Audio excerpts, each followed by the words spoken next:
ಮಕ್ಕಳೇ, ನೀವು ನಾಯಿಗಳಿಗೆ ಹೆದರುತ್ತೀರಾ? ನಾಯಿಯು ನಿಮ್ಮನ್ನು ಹಿಂಬಾಲಿಸಿದಾಗ ಅಥವಾ ಭಯಾನಕ ಕತ್ತಲೆಯ ಕೋಣೆಯಲ್ಲಿ ಒಬ್ಬಂಟಿಯಾಗಿರುವಾಗ ನೀವು ಹೇಗೆ ಪ್ರತಿಕ್ರಿಯಿಸುತ್ತೀರಿ? ಯಾವುದೇ ಪರಿಸ್ಥಿತಿಯಲ್ಲಿ ಜೀವಿಗಳು ತಮ್ಮ ಸ್ನಾಯುಗಳು ಅಥವಾ ಗ್ರಂಥಿಗಳನ್ನು ಬಳಸಿಕೊಂಡು ತಮ್ಮ ಪರಿಸರದಲ್ಲಿ ಸಂಬಂಧಿತ ಪ್ರಕ್ರಿಯೆಗಳನ್ನು ತೋರಿಸುತ್ತವೆ.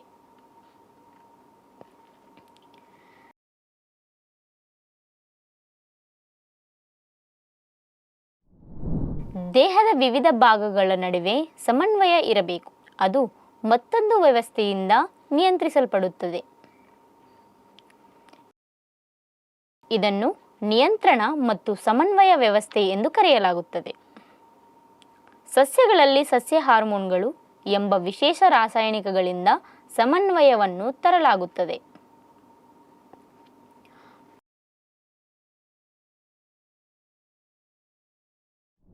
ಪ್ರಾಣಿಗಳಲ್ಲಿ ಇದು ಸಂವೇದನಾ ಅಂಗಗಳು, ನರಮಂಡಲ ಮತ್ತು ಅಂತಃಸ್ರಾವಕ ವ್ಯವಸ್ಥೆಗಳನ್ನು ಒಳಗೊಂಡಿರುತ್ತದೆ.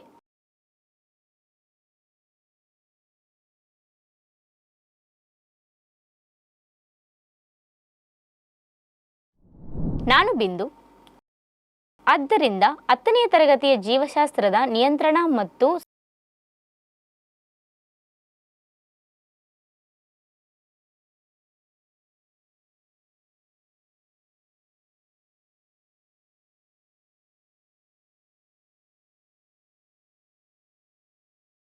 ಸಮನ್ವಯ ಪಾಠದಿಂದ ಅನಿಮಲ್ ಹಾರ್ಮೋನ್ಗಳು ಅಂತಃಸ್ರಾವಕ ಗ್ರಂಥಿಗಳ ವಿಷಯವನ್ನು ಕಲಿಯಲು ಸಿದ್ಧರಾಗಿ.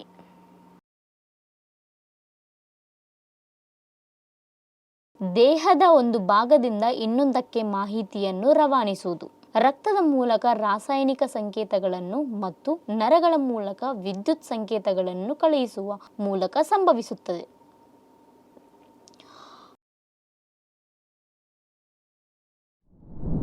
ಹಾರ್ಮೋನ್ಗಳನ್ನು ಸ್ರವಿಸುವ ನಾಳವಿಲ್ಲದ ಗ್ರಂಥಿಗಳಿಂದ ಕೂಡಿದ ಎಂಡೋಕ್ರೈನ್ ವ್ಯವಸ್ಥೆಯಿಂದ ರಾಸಾಯನಿಕ ಸಂಕೇತಗಳನ್ನು ರವಾನಿಸಲಾಗುತ್ತದೆ.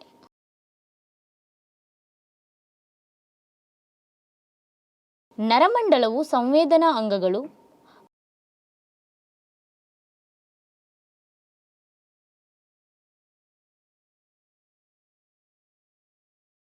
ಮೆದುಳು, ಬೆನ್ನುಹುರಿ, ನರಗಳು, ಸ್ನಾಯುಗಳು ಮತ್ತು ಗ್ರಂಥಿಗಳನ್ನು ಒಳಗೊಂಡಿದೆ. ಅದು ಗುಂಪುಗಳಲ್ಲಿ ಒಟ್ಟಿಗೆ ಕೆಲಸ ಮಾಡುತ್ತದೆ.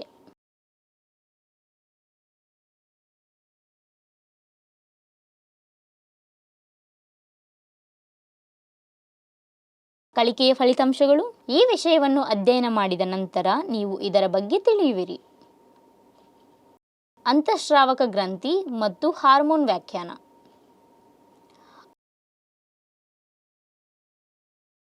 ಅಂತಃಸ್ರಾವಕ ಗ್ರಂಥಿಗಳ ವಿಧಗಳು ಮತ್ತು ಅವುಗಳಿಂದ ಸ್ರವಿಸುವ ಹಾರ್ಮೋನ್ಗಳು.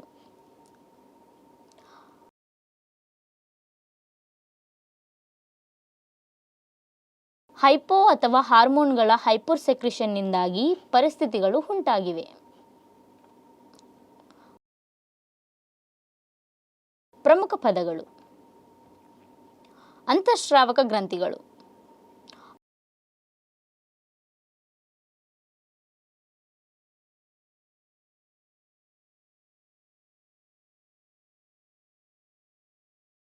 ಹಾರ್ಮೋನ್ಗಳು,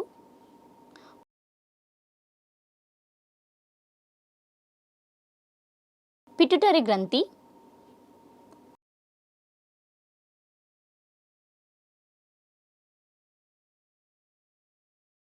ಥೈರಾಯ್ಡ್ ಗ್ರಂಥಿ, ಮೆದೋಜೀರಕ ಗ್ರಂಥಿ,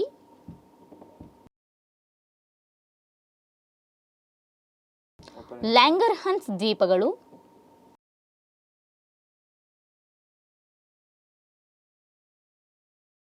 ಇನ್ಸುಲಿನ್, ಗೈಟರ್,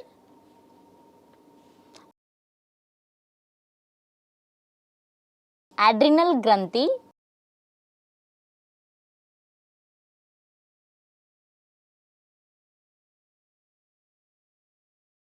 ಪ್ರಾಣಿಗಳ ಹಾರ್ಮೋನ್ಗಳು ಮತ್ತು ಅಂತಃಸ್ರಾವಕ ಗ್ರಂಥಿಗಳ ಪರಿಕಲ್ಪನೆಯ ನಕ್ಷೆಯನ್ನು ನೋಡೋಣ.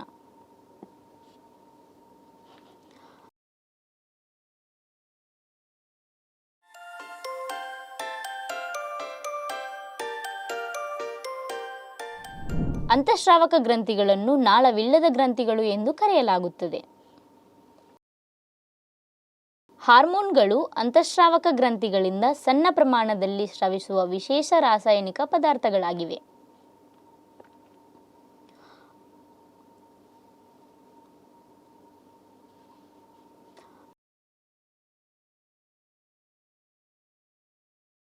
ಅಂಗಗಳನ್ನು ಗುರಿಯಾಗಿಸಲು ರಕ್ತದಿಂದ ಅವುಗಳನ್ನು ಸಾಗಿಸಲಾಗುತ್ತದೆ. ಅದರ ಮೇಲೆ ಅವು ಕಾರ್ಯನಿರ್ವಹಿಸುತ್ತವೆ ಮತ್ತು ಅವುಗಳ ಚಟುವಟಿಕೆಗಳು ಮತ್ತು ಕಾರ್ಯಗಳನ್ನು ಸಂಯೋಜಿಸುತ್ತದೆ.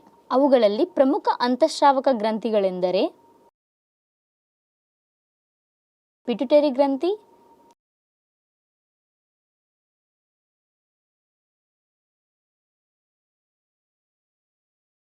ಥೈರಾಯ್ಡ್ ಗ್ರಂಥಿ, ಪ್ಯಾರಾಥೈರಾಯ್ಡ್ ಗ್ರಂಥಿಗಳು,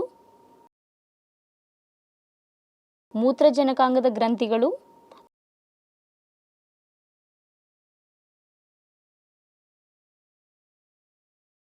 ಲ್ಯಾಂಗರ್ಹಾನ್ಸ್ ದ್ವೀಪಗಳು,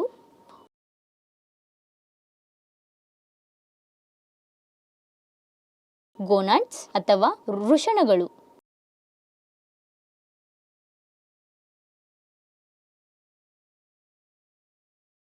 ಮತ್ತು ಅಂಡಾಶಯಗಳು ಮತ್ತು ಥೈನಸ್ ಗ್ರಂಥಿ,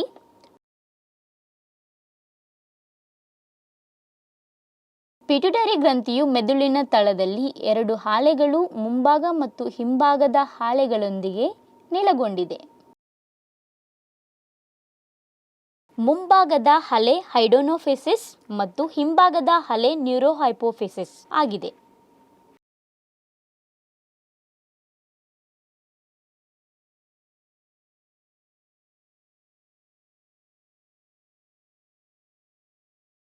ಈ ಗ್ರಂಥಿಯು ಅನೇಕ ಹಾರ್ಮೋನ್ಗಳನ್ನು ಸ್ರವಿಸುತ್ತದೆ. ಇದು ಇತರ ಅಂತಃಸ್ರಾವಕ ಗ್ರಂಥಿಗಳ ಕಾರ್ಯನಿರ್ವಹಣೆಯನ್ನು ನಿಯಂತ್ರಿಸುತ್ತದೆ. ಪಿಟ್ಯುಟರಿ ಗ್ರಂಥಿಯಿಂದ ಸ್ರವಿಸುವ ಹಾರ್ಮೋನ್ಗಳು: ಬೆಳವಣಿಗೆಯ ಹಾರ್ಮೋನ್, ಸೊಮ್ಯಾಟೋಟ್ರೋಫಿಕ್ ಹಾರ್ಮೋನ್ STH, ಇದು ದೈಹಿಕ ಮತ್ತು ಮಾನಸಿಕ ಬೆಳವಣಿಗೆಯನ್ನು ನಿಯಂತ್ರಿಸುತ್ತದೆ. ಥೈರಾಯ್ಡ್ ಉತ್ತೇಜಿಸುವ ಹಾರ್ಮೋನ್ TSH, ಥೈರಾಯ್ಡ್ ಗ್ರಂಥಿಯ ಹಾರ್ಮೋನ್ಗಳ ಸ್ರವಿಸುವಿಕೆಯನ್ನು ಉತ್ತೇಜಿಸುತ್ತದೆ. ಅಡ್ರಿನೋಕಾರ್ಟಿಕೋಟ್ರೋಪಿಕ್ ಹಾರ್ಮೋನ್ ACTH, ಮೂತ್ರಜನಕಾಂಗದ ಗ್ರಂಥಿಗಳ ಹಾರ್ಮೋನ್ಗಳ ಸ್ರವಿಸುವಿಕೆಯನ್ನು ನಿಯಂತ್ರಿಸುತ್ತದೆ.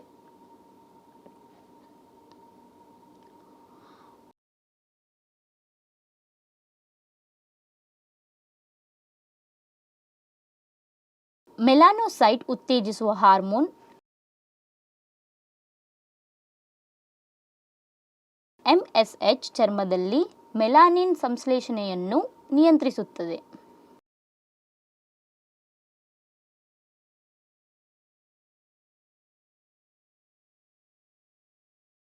ಪ್ರೊಲ್ಯಾಕ್ಟಿನ್ ಸಸ್ತನಿ ಗ್ರಂಥಿಗಳಿಂದ ಹಾಲಿನ ಸ್ರವಿಸುವಿಕೆಯನ್ನು ಉತ್ತೇಜಿಸುತ್ತದೆ.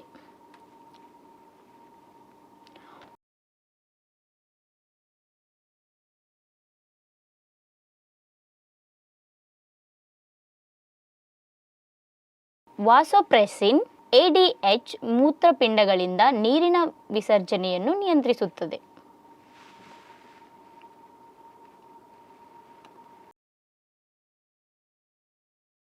ಆಕ್ಸಿಟೋಸಿನ್ ಹೆರಿಗೆಯ ಸಮಯದಲ್ಲಿ ಗರ್ಭಾಶಯದ ಸ್ನಾಯುಗಳ ಸಂಕೋಚನವನ್ನು ಉತ್ತೇಜಿಸುತ್ತದೆ ಮತ್ತು ಸಸ್ತನಿ ಗ್ರಂಥಿಗಳಿಂದ ಹಾಲನ್ನು ಹೊರಹಾಕುತ್ತದೆ ಮತ್ತು ಇದನ್ನು ಬರ್ತ್ ಹಾರ್ಮೋನ್ ಎಂದು ಕರೆಯುತ್ತಾರೆ.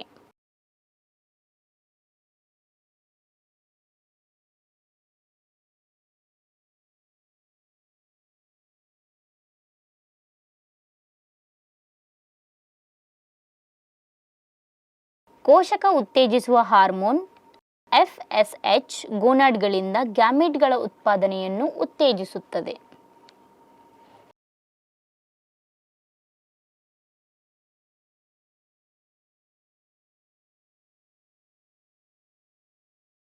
ಲ್ಯೂಟೆನೈಸಿಂಗ್ ಹಾರ್ಮೋನ್ LH ಗೋನಾಡ್ಗಳಿಂದ ಲೈಂಗಿಕ ಹಾರ್ಮೋನ್ಗಳ ಸ್ರವಿಸುವಿಕೆಯನ್ನು ಉತ್ತೇಜಿಸುತ್ತದೆ.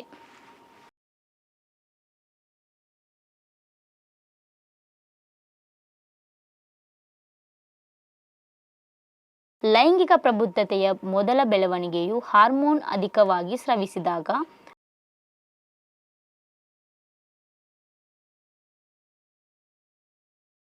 ಬೆಳವಣಿಗೆಯು ತುಂಬಾ ಹೆಚ್ಚಾಗಿರುತ್ತದೆ ಮತ್ತು ದೈತ್ಯತೆಗೆ ಕಾರಣವಾಗುತ್ತದೆ.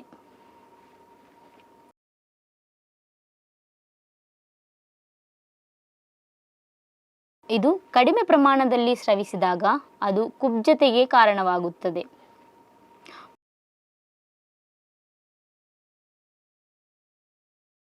ಪ್ರೌಢಾವಸ್ಥೆಯ ನಂತರ ಬೆಳವಣಿಗೆಯ ಹಾರ್ಮೋನ್ ಅಧಿಕವಾಗಿ ಸ್ರವಿಸಿದಾಗ ಅಕ್ರೋಮೆಲಾಗಿ ಎಂಬ ಅಸ್ವಸ್ಥತೆಗೆ ಕಾರಣವಾಗುತ್ತದೆ.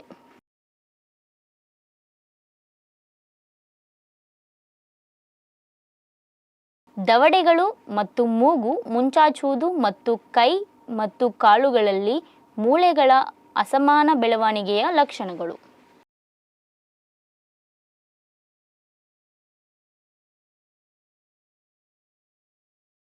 ಥೈರಾಯ್ಡ್ ಗ್ರಂಥಿಯು ಕೆಂಪು ಕಂದು ಬಣ್ಣದ ಗ್ರಂಥಿಯಾಗಿದ್ದು ಗಂಟಲಿನ ಪ್ರದೇಶದಲ್ಲಿ ಶ್ವಾಸನಾಳದ ಮುಂದೆ ಗಂಟಲ ಕುಳಿನ ಕೆಳಗೆ ಇರುತ್ತದೆ.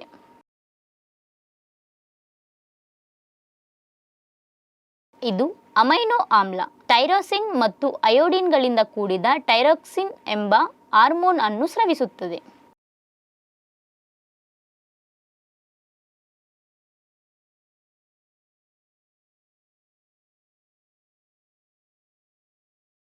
ಟೈರಾಕ್ಸಿನ್ ಚಯಾಪಚಯ ದರವನ್ನು ಪ್ರಭಾವಿಸುತ್ತದೆ, ಶಾಖವನ್ನು ಹೆಚ್ಚಿಸುತ್ತದೆ ಮತ್ತು ದೇಹದ ಮಾನಸಿಕ ಮತ್ತು ದೈಹಿಕ ಬೆಳವಣಿಗೆಯನ್ನು ಉತ್ತೇಜಿಸುತ್ತದೆ.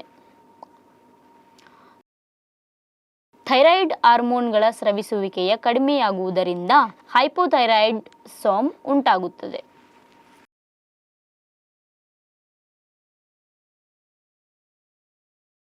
ಪರಿಣಾಮವಾಗಿ ಉಂಟಾಗುವ ಅಸಹಜ ಸ್ಥಿತಿಗಳೆಂದರೆ ಸರಳ ಗೈಟರ್, ಕ್ರೆಟಿನಿಸಮ್ ಮತ್ತು ಮ್ಯಾಕ್ಸಿಡಿಮಾ.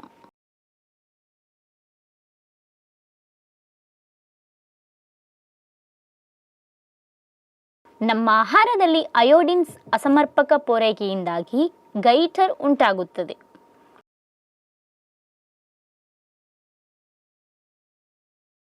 ಇದು ಥೈರಾಯ್ಡ್ ಗ್ರಂಥಿಯ ಹಿಗ್ಗುವಿಕೆಗೆ ಕಾರಣವಾಗುತ್ತದೆ. ಇದು ಗೈಟರ್ ಎಂದು ಕರೆಯಲ್ಪಡುವ ಕುತ್ತಿಗೆಯಲ್ಲಿ ಉದ್ದವಾಗಿ ಹೊರಹೊಮ್ಮುತ್ತದೆ. ಮಕ್ಕಳಲ್ಲಿ ಥೈರಾಯ್ಡ್ ಹಾರ್ಮೋನ್ ಸ್ರವಿಸುವಿಕೆಯ ಕಡಿಮೆಯಾಗುವುದರಿಂದ ಕ್ರೆಟಿನಿಸಮ್ ಉಂಟಾಗುತ್ತದೆ. ಇದು ಕುಂಠಿತ ಬೆಳವಣಿಗೆಗೆ, ಮಾನಸಿಕ ದೋಷಗಳು, ಅಸ್ಥಿಪಂಜರದ ಬೆಳವಣಿಗೆಯ ಕೊರತೆ ಮತ್ತು ವಿರೂಪಗೊಂಡ ಮೂಳೆಗಳಿಗೆ ಕಾರಣವಾಗುತ್ತದೆ. ಈ ಮಕ್ಕಳನ್ನು ಕ್ರೆಟಿನ್ ಎಂದು ಕರೆಯಲಾಗುತ್ತದೆ.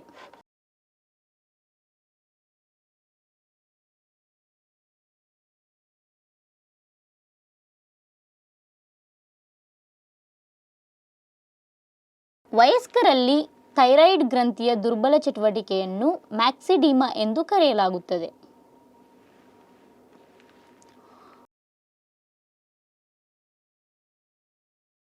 ಇದು ಕಡಿಮೆ ಚಯಾಪಚಯ ದರ,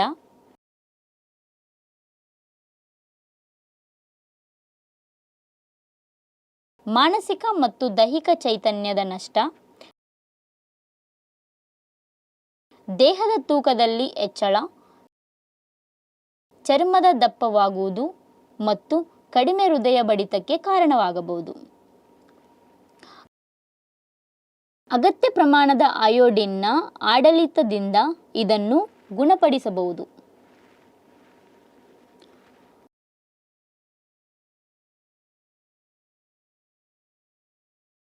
ಹೈಪರ್ಥೈರಾಯ್ಡಿಸಮ್, ಹೆಚ್ಚಿನ ಚಯಾಪಚಯ ದರ,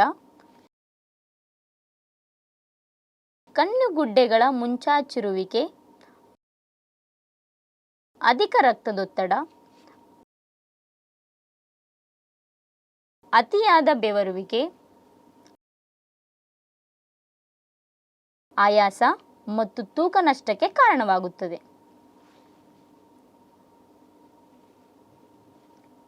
ಪ್ಯಾರಾಥೈರಾಯ್ಡ್ ಗ್ರಂಥಿಗಳು ಥೈರಾಯ್ಡ್ ಹಾಳೆಗಳ ಹಿಂಭಾಗದ ಮೇಲ್ಮೈಯಲ್ಲಿ ನೆಲೆಗೊಂಡಿರುವ 4 ಸಣ್ಣ ಅಂಡಾಕಾರದ ದೇಹಗಳಾಗಿವೆ.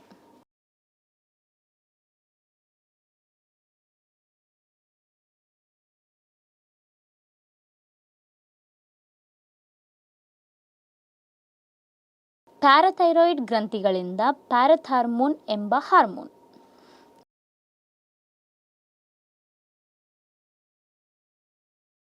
ರಕ್ತ ಮತ್ತು ಮೂಳೆಗಳಲ್ಲಿನ ಕ್ಯಾಲ್ಸಿಯಂ ಲವಣಗಳ ಪ್ರಮಾಣವನ್ನು ನಿಯಂತ್ರಿಸುವುದು ಪ್ಯಾರಾಥಾರ್ಮೋನ್ನ ಕಾರ್ಯವಾಗಿದೆ.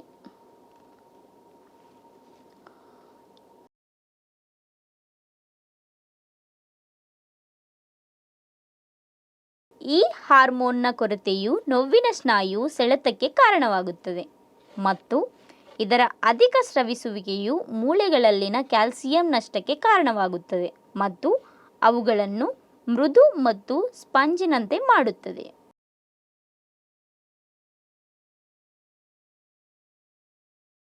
ಒಂದು 1868ರಲ್ಲಿ ಪಾಲ್ ಲ್ಯಾಂಗರ್ಹನ್ಸ್ ಮೆದೋಜೀರಕ ಗ್ರಂಥಿಯ ರಚನೆಯ ಮೇಲೆ ಕೆಲಸ ಮಾಡಿದರು.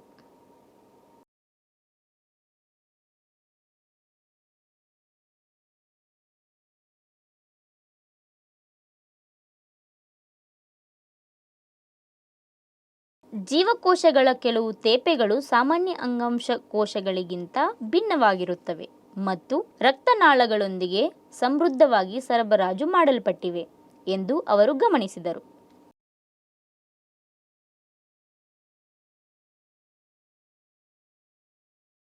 ಅವುಗಳನ್ನು ಲ್ಯಾಂಗರ್ಹನ್ಸ್ ದ್ವೀಪಗಳು ಎಂದು ಕರೆಯಲಾಗುತ್ತದೆ.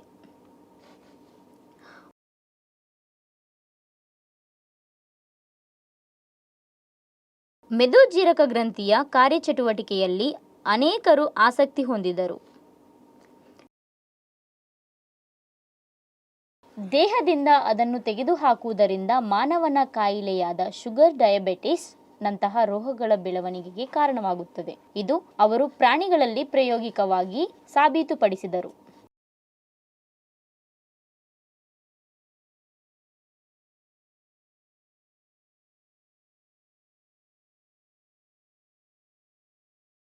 ಈ ಸ್ಥಿತಿಯು ರಕ್ತ ಮತ್ತು ಮೂತ್ರದಲ್ಲಿ ಸಹಜವಾಗಿ ಹೆಚ್ಚಿನ ಪ್ರಮಾಣದ ಉಚಿತ ಸಕ್ಕರೆಗೆ ಕಾರಣವಾಗುತ್ತದೆ.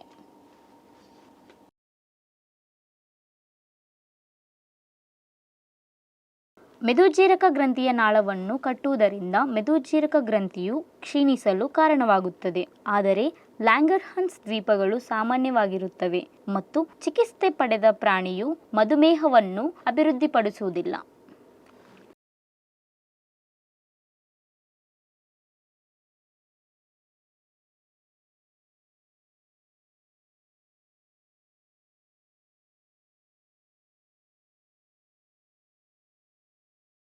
ಒಂದು 1912ರಲ್ಲಿ ಈ ದ್ವೀಪಗಳು ರಕ್ತದಲ್ಲಿ ನೇರವಾಗಿ ವಿಮೋಚನೆಗೊಳ್ಳುವ ಸ್ರವಿಸುವಿಕೆಯನ್ನು ಉತ್ಪಾದಿಸುತ್ತವೆ ಎಂದು ಕಂಡುಬಂದಿದೆ. ಲ್ಯಾಟಿನ್ ಭಾಷೆಯಲ್ಲಿ ಇನ್ಸುಲಾ ಎಂದರೆ ದ್ವೀಪ ಮತ್ತು ಈ ಸ್ರವಿಸುವಿಕೆಯ ಇನ್ಸುಲಿನ್ ಎಂಬ ಹೆಸರು ಬಂದಿದೆ.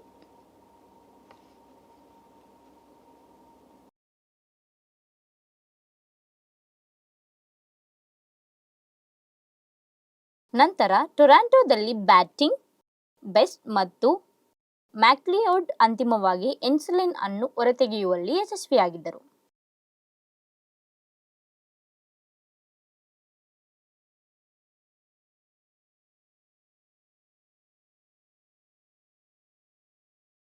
ಮೆದೋಜೀರಕ ಗ್ರಂಥಿ ಇಲ್ಲದ ನಾಯಿಗೆ ನೀಡಲಾದ ಇನ್ಸುಲಿನ್ನ ಇಂಟ್ರಾವೆನಸ್ ಇಂಜೆಕ್ಷನ್ ಕಡಿಮೆ ಮಟ್ಟದ ರಕ್ತದಲ್ಲಿನ ಸಕ್ಕರೆಯೊಂದಿಗೆ ಅದನ್ನು ಜೀವಂತವಾಗಿ ಮತ್ತು ಆರೋಗ್ಯಕರವಾಗಿ ಇರಿಸಿತು.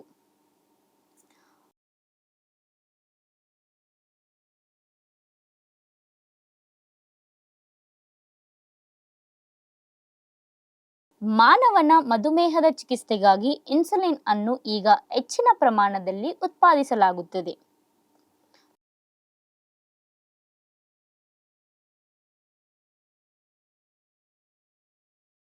ಲ್ಯಾಂಗರ್ಹಾನ್ಸ್ ದ್ವೀಪಗಳು ಇನ್ಸುಲಿನ್ ಮತ್ತು ಗ್ಲುಕಗನ್ ಎಂಬ ಎರಡು ಹಾರ್ಮೋನ್ಗಳನ್ನು ಸ್ರವಿಸುತ್ತದೆ.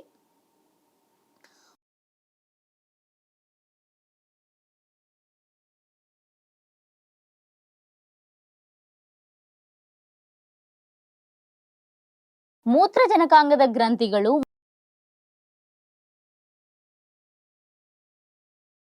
ಮೂತ್ರಪಿಂಡಗಳ ಮೇಲೆ ನೆಲೆಗೊಂಡಿವೆ ಮತ್ತು ಅವುಗಳನ್ನು ಸುಪ್ರಮೂತ್ರಪಿಂಡ ಗ್ರಂಥಿಗಳು ಎಂದು ಕರೆಯಲಾಗುತ್ತದೆ.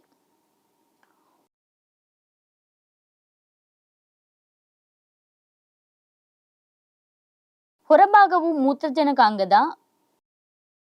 ಕಾರ್ಟೆಕ್ಸ್ ಮತ್ತು ಒಳಭಾಗವು ಮೂತ್ರಜನಕಾಂಗದ ಮೆಡುಲ್ಲಾ ಆಗಿದೆ.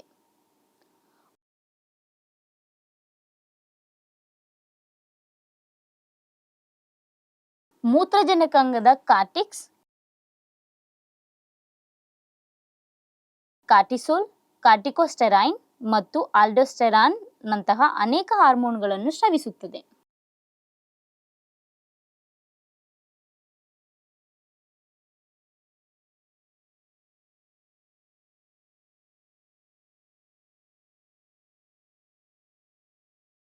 ಕಾರ್ಟಿಸೋನ್ ಚಯಾಪಚಯ ದರ ಮತ್ತು ರಕ್ತದಲ್ಲಿನ ಲವಣಗಳ ಸಾಂದ್ರತೆಯನ್ನು ನಿಯಂತ್ರಿಸುತ್ತದೆ.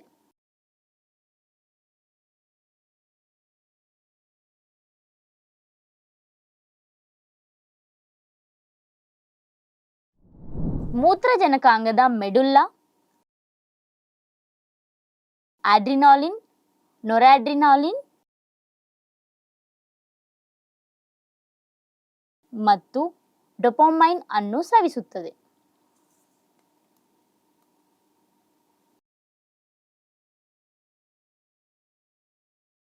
ಆಡ್ರಿನಾಲಿನ್ ಹೃದಯ ಬಡಿತ, ಉಸಿರಾಟದ ದರ ಮತ್ತು ರಕ್ತದೊತ್ತಡವನ್ನು ನಿಯಂತ್ರಿಸುತ್ತದೆ.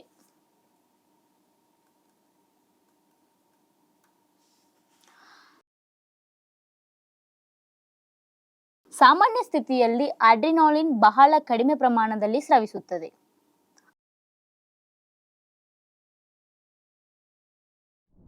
ಆದರೆ ಭಯ, ಆತಂಕ, ಕೋಪ ಮತ್ತು ಭಾವನಾತ್ಮಕ ಒತ್ತಡದಂತಹ ತುರ್ತು ಸಂದರ್ಭಗಳಲ್ಲಿ ಅಧಿಕವಾಗಿ ಸ್ರವಿಸುತ್ತದೆ.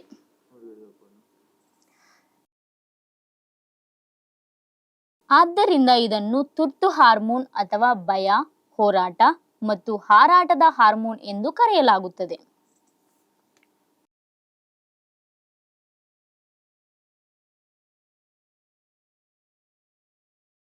ಗೋನಾಡ್ಸ್. ಹುಡುಗರು ಮತ್ತು ಹುಡುಗಿಯರು ಪ್ರೌಢಾವಸ್ಥೆಯಲ್ಲಿ ನಿರ್ದಿಷ್ಟ ಮತ್ತು ವಿಭಿನ್ನ ಪಾತ್ರಗಳನ್ನು ಅಭಿವೃದ್ಧಿಪಡಿಸುತ್ತಾರೆ.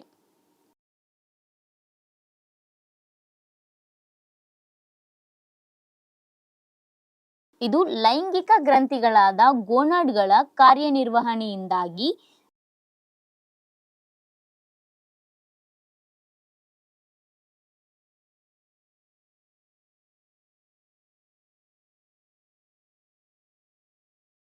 ವ್ಯಕ್ತಿಯಲ್ಲಿ ಪ್ರೌಢಾವಸ್ಥೆ ಅಥವಾ ಪ್ರಬುದ್ಧತೆಯನ್ನು ಸಾಧಿಸಿದ ನಂತರ ಗೋನಾಡ್ಸ್ ಲೈಂಗಿಕ ಹಾರ್ಮೋನುಗಳನ್ನು ಉತ್ಪಾದಿಸುತ್ತದೆ.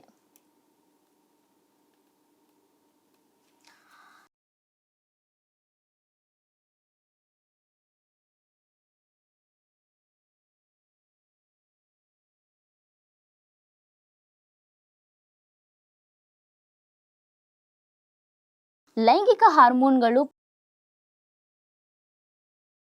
ಪುರುಷರಲ್ಲಿ ವೃಷಣಗಳು ಮತ್ತು ಮಹಿಳೆಯರಲ್ಲಿ ಅಂಡಾಶಯಗಳಂತಹ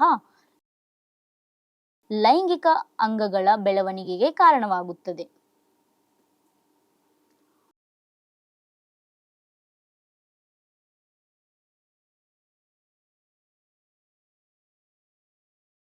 ವೃಷಣಗಳು ಟೆಸ್ಟೋಸ್ಟೆರಾನ್ ನಂತಹ ಆಂಡ್ರೋಜನ್ ಎಂಬ ಪುರುಷ ಹಾರ್ಮೋನುಗಳನ್ನು ಉತ್ಪತ್ತಿ ಮಾಡುತ್ತವೆ.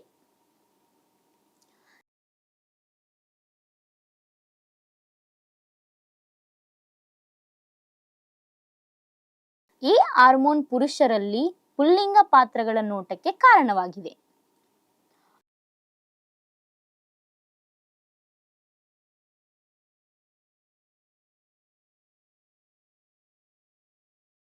ಅಂಡಾಶಯಗಳು ಎಸ್ಟ್ರೋಜನ್ ಎಂಬ ಸ್ತ್ರೀ ಹಾರ್ಮೋನ್ಗಳನ್ನು ಉತ್ಪತ್ತಿ ಮಾಡುತ್ತವೆ.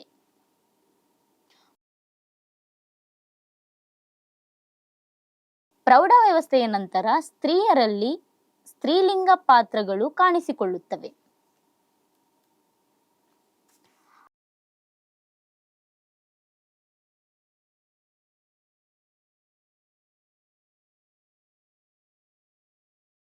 ಅಂಡಾಶಯಗಳು ಪ್ರೊಜೆಸ್ಟರಾನ್ ಎಂಬ ಹಾರ್ಮೋನ್ ಅನ್ನು ಸ್ರವಿಸುತ್ತದೆ. ಇದು ಋತುಚಕ್ರ ಮತ್ತು ಗರ್ಭಾವಸ್ಥೆಯಲ್ಲಿ ಗರ್ಭಾಶಯದ ಬದಲಾವಣೆಗಳನ್ನು ಉತ್ತೇಜಿಸುತ್ತದೆ.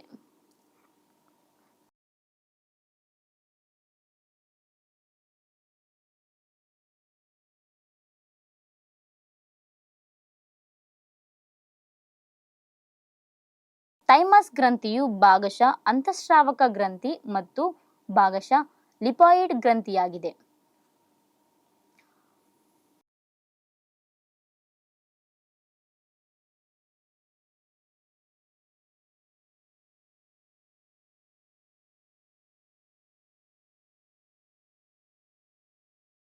ಇದು ಎದೆಯ ಮೇಲ್ಭಾಗದಲ್ಲಿ ಶ್ವಾಸನಾಳದ ಕೆಳಭಾಗವನ್ನು ಆವರಿಸುತ್ತದೆ.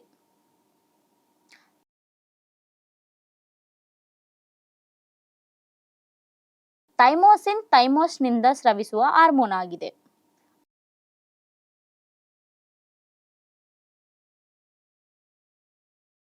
ಇದು ಪ್ರತಿರಕ್ಷಣಾ ಕಾರ್ಯದ ಮೇಲೆ ಉತ್ತೇಜಕ ಪರಿಣಾಮವನ್ನು ಹೊಂದಿದೆ.